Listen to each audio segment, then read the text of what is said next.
خیبر پښتونخوا د پولټري کوآپریټیو سوسایټي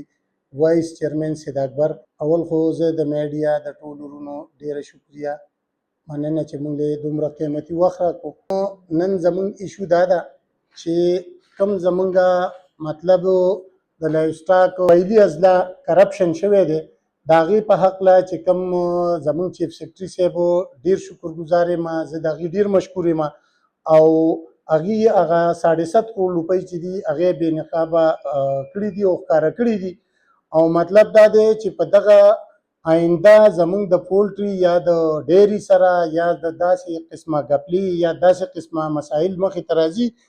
نو موږ به باقاعده د چیف سیکرټري صاحب سره باقاعده زموږ د سی ایم سره او که څه قسمه داسې کرپشن مطلب مخې ته راځي هغه به موږ بالکل بې نقابه کوو او د فارمر سپورټ به کوو. فارمر سره چې کوم زموږ که د ډیری فارمر دی که د پولټري فارمر دی که د فشري فارمر دی چې هغې سره د کوم د دې شوبې د طرفه د لایف سټاک د طرفه کوم زیاتې کېږي موږ به د هغې مذمت کوو، د هغې به ښه باقاعده مطلب مخنیوی کوو او چې کوم مطلب زمونږ ایشو دي هغه به موږ مخې ته راوړو. دا زمونږ حق دی، دا زمونږ د صوبې د تنظیم دا حقوق دي چې موږ دا مخې ته راوړو او خپلو عوامو سره په خپلو مسایلو کې مطلب اوږه په اوږه ودرېږو. زمونږ به لایح عمل دی چې که داسې قسمه سکینډل مخې ته راغی باقاعده به موږ په هغې کې مخکې ځو، که هغه د منسټر سره ملاوېدګي، که موږ د ادارو سره د ادارو د غاړې به هم پرې راځو،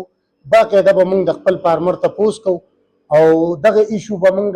هغه خلکو ته غوږ ته رسوو چې کوم مطلب زموږ د تپوس د کولو خلک دي او انشاءالله موږ به خپل فارمر په هر ډګر په هر ځای د هغې ښه سپورټ کوو. زما نوم اسفندیار دی، زما تعلق د ملکان درګۍ سره دی، زه یو فارمر یم، زما سیمې کنټرول دی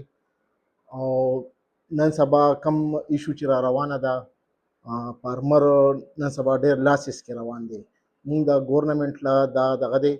چې موږ سره فارمر سره ډېر غټ تعاون وکړي.